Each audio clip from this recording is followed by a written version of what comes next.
Ang buhay ay sadyang mapaglaro. Minsan may mga desisyon tayo na sa tingin natin, tama ang lahat. Pero sa mata ng iba, mali. Mali ba talagang bigyan muna ng oras ang sarili? Mali bang iwasan ang mga taong akala mo'y anghel kapag harap ka? Pero pag tumalikod ka, iba na ang kwentong binubuo. Mali bang layuan yung taong hindi ka na mahalaga sa kanya? At paulit-ulit ka na lang sinasaktan. Kung mali man yan sa kanila, hindi na yan mahalaga. Alam mo kung ano yung mahalaga? Yung naging totoo ka sa sarili mo. Pinili mo ang sarili mo at sa bawat desisyong ginawa mo sa buhay mo, pinili mo ang isang bagay na kahit sino hindi kayang ibigay ito.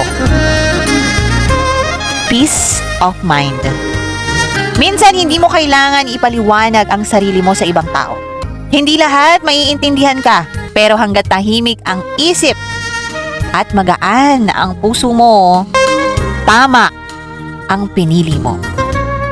Ako nga pala ang babaeng syempre mahilig sa katengko. Kung hindi mo pa naranasan kung paano mag-alaga si katengko, naku, mag-check out ka na dyan sa baba para naman maranasan mo na.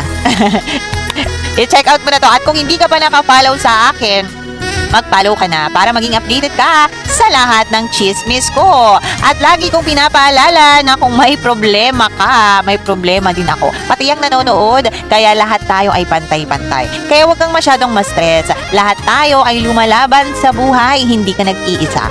Follow mo na ako para updated ka. Bye everyone!